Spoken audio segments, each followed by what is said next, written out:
Good morning, guys. It's a beautiful Saturday morning in Runaway Bay on the north coast of Jamaica. It's Heroes Weekend in Jamaica. So my wife and I are having a little extended time this weekend for a couple of days, 3 days. But I'll never miss an opportunity to do Jehovah's Kingdom work.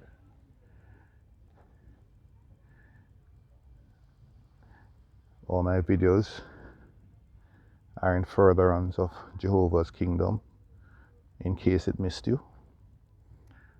This is not about me, not about the wonderful life He has afforded me, but most importantly, it's for me to be a witness in this world. And what better witness than someone who excelled in the art of sinning and was a colonel in Satan's army.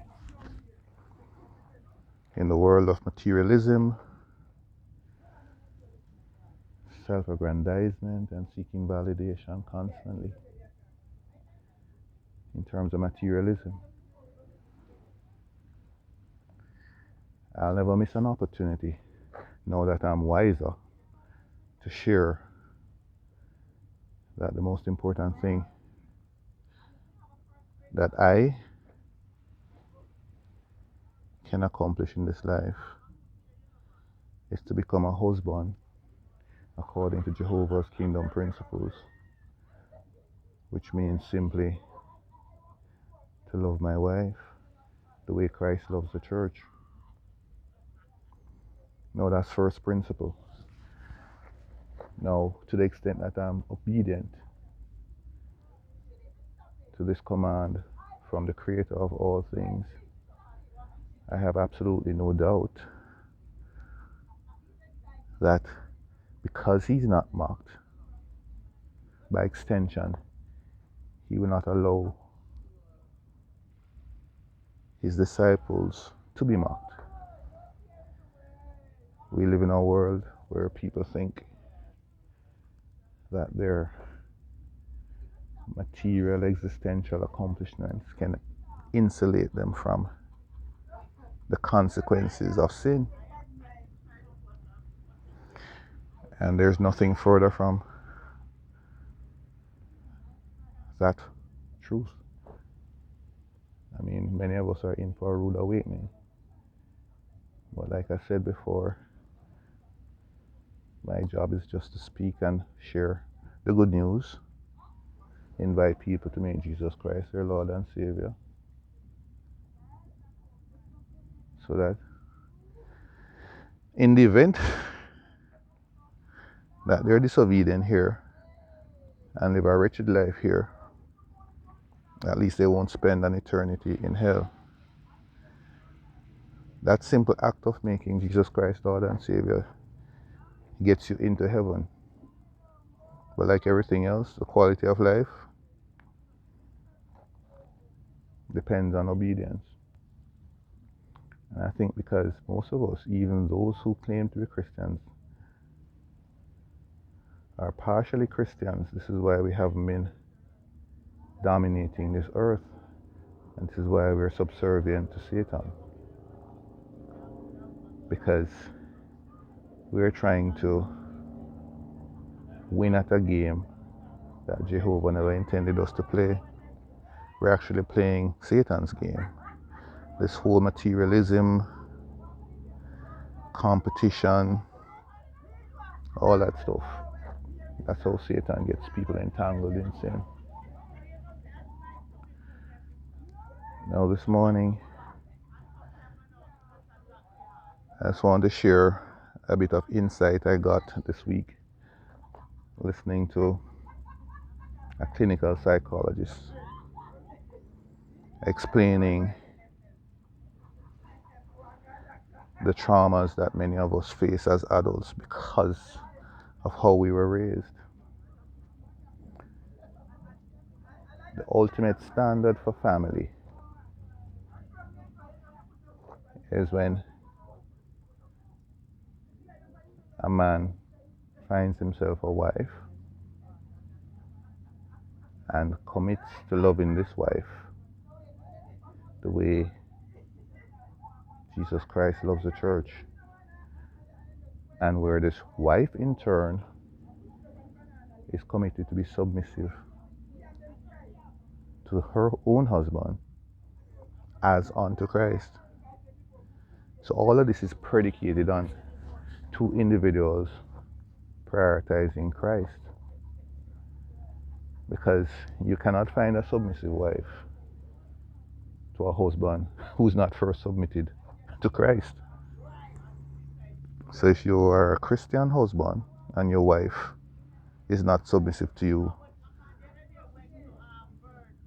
then you must first question, is she submissive to Jesus Christ? Is she a Christian? And does she understand what that means?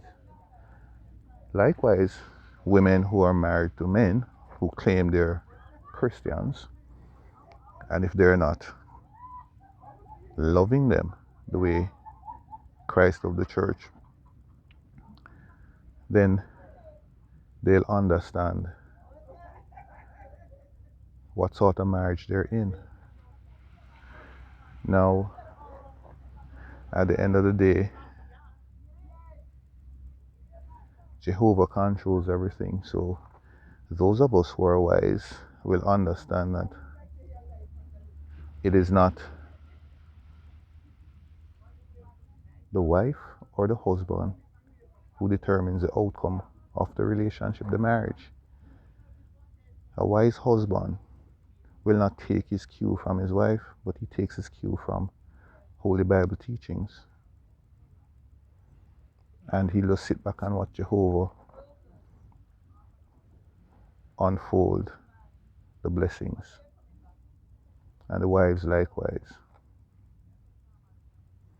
But I'm digressing a bit, because the point I wanted to make is that the clinical psychologist pointed out that the children who thrive and strive best in this world are those who are raised by mothers who are at peace and have joy in their lives.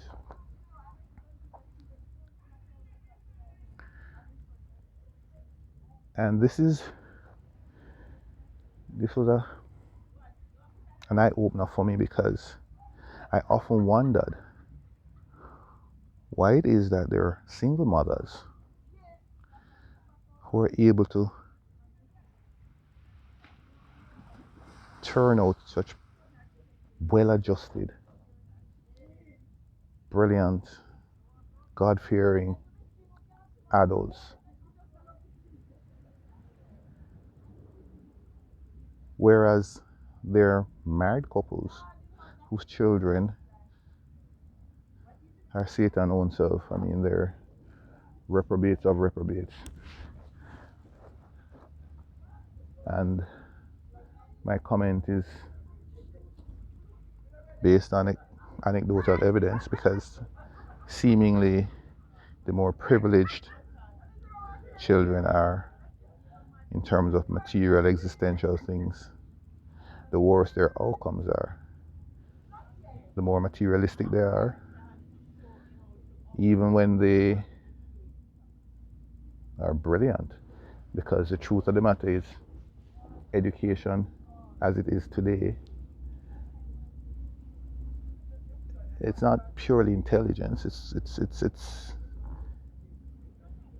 skewed towards privilege. If a privileged child is somewhat ambitious, they're almost guaranteed to succeed in the education system we have today, because of course it's predicated on the rules of Satan, and it's all about his end game, and his end game is Antichrist.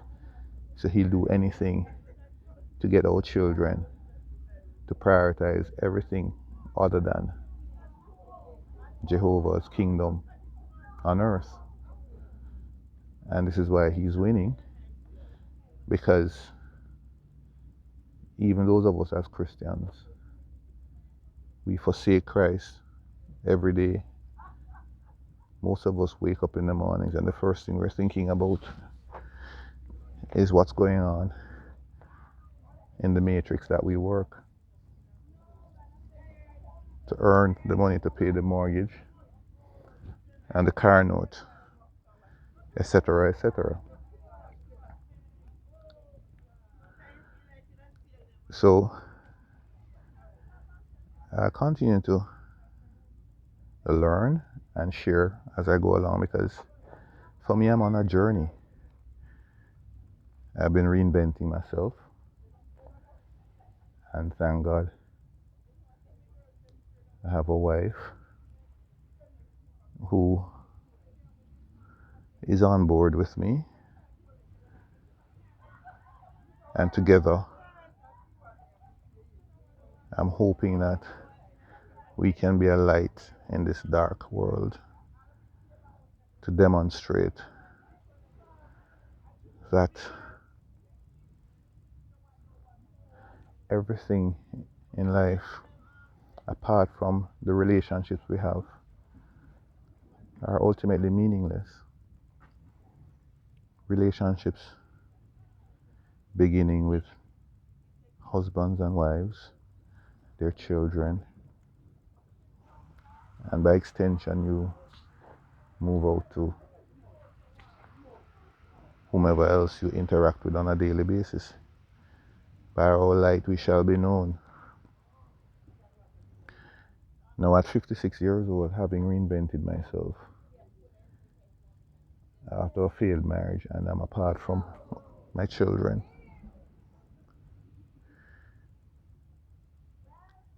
I have every confidence that before I die, even my great-great-grandchildren would come to know that their grandfather succeeded in doing marriage according to Jehovah's kingdom principles. And that curse that has been on our family would have been broken. Now, obviously, you can't be married by yourself. But as the head of my household and the head of my marriage, and understanding what it means to love a wife the way Christ loved the church. People say this, but they don't understand. It is the church that killed Jesus Christ.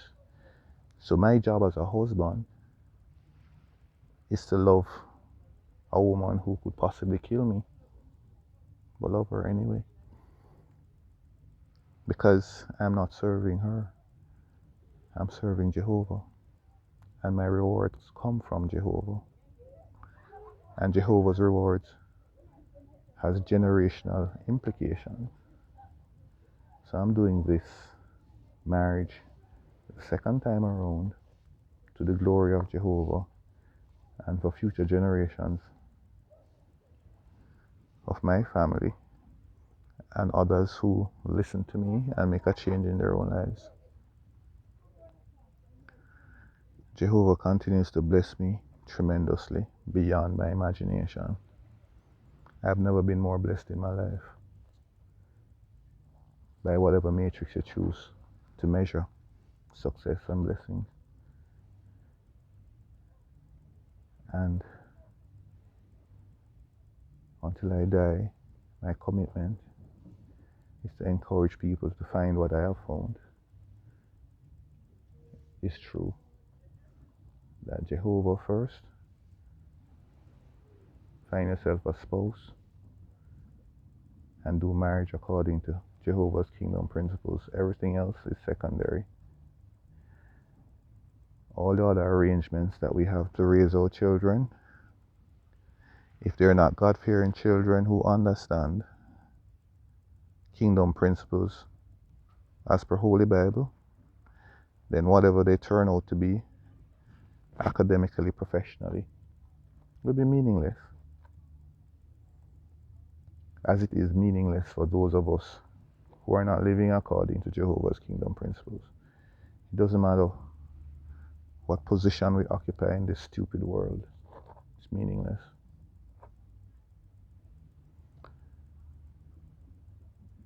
It's Saturday morning. I actually just completed a 3.5 mile run in 36.23 minutes on a treadmill for the first time in 4 years, because I've been running outdoors for the past 4 years.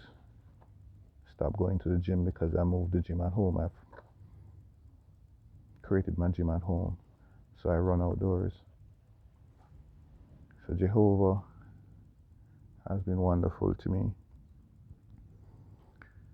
And nothing in life comes easy. Even when you're a Christian, you have to work double hard. Jehovah doesn't bless lazy people.